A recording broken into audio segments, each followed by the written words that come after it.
দ্বিতীয় আমাৰ চৰকাৰে কেইদিনমান আগতে ইউপিএছৰ অনুমোদন কৰিছে আগত এনপিএছ আছিলে অপিএছ আছিলে এতিয়া ইউনিফাইড পেনশন স্কিম অৰ্থাৎ ইউপিএছ হ'ব ইউপিএছত 16% কন্ট্ৰিবিউশন স্টেটে কৰে 10% কন্ট্ৰিবিউশন কৰ্মচাৰীয়ে কৰে কিন্তু পেনশন আৰু যি আমাৰ পেনশনৰ লগত যেটো ডিয়াৰনেস এলাউন্স সেইটো আমি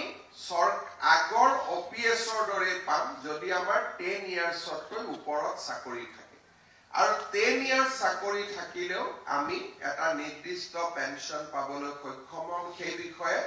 আজিৰে পৰা আপোনালোকে ইউপিএছত নিজক অন্তৰ্ভুক্ত কৰিব পাৰিব ইউপিএছৰ লগত এনপিএছও চলি থাকিব গতিকে আপোনালোকে কম্পেয়াৰ কৰিব পাৰিব যে ইউপিএছে আপোনালোকক লাভ বেছি দিব নে এনপিএছে লাভ বেছি দিব আৰু দুইটাৰ যিকোনো এটা পেনশন স্কিমত আপোনালোকে সোমাব পাৰিব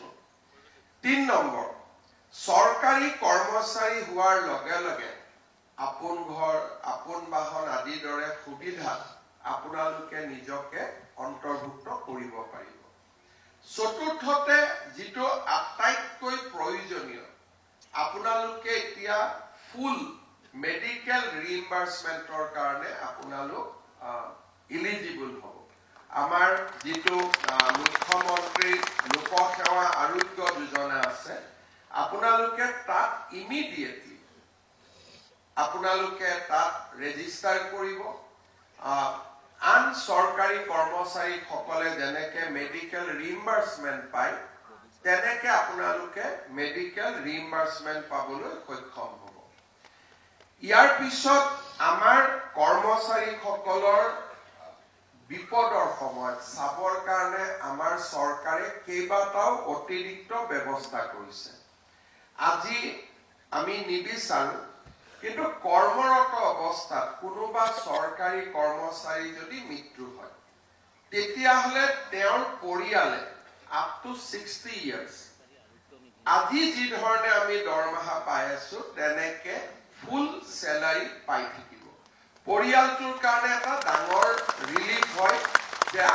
আমি নিবিচাৰো কিন্তু মানুহ মৰণশীল আমি কোনেও ক'ব নোৱাৰো কোন কিমান দিন আছো আমি তো বিচাৰো যে আমি দীৰ্ঘ আয়ুস লাভ কৰিব লাগে কিন্তু মানুহ মৰণশীল আৰু সদায় আমাৰ ফ্যামিলিৰ কাৰণে এটা চিন্তা বুৰত থাকে এতিয়া আমি আমাৰ যদি কিবা কাৰণত এনেকুৱা দুৰ্ঘটনা হয় আমাৰ দৰমহাটো তৎকালীনভাৱে আমাৰ ফ্যামিলিয়ে পাই থাকিব আমি ৰিটায়াৰমেন্ট হোৱা দিনলৈকে আৰু ৰিটায়াৰমেন্টৰ পিছত তেওঁলোকে এনপিএছ ইউপিএছত আপোনালোকৰ যেনেকুৱা স্কিম আছে তেনেকে তেওঁলোকে পেনশন পাই থাকিব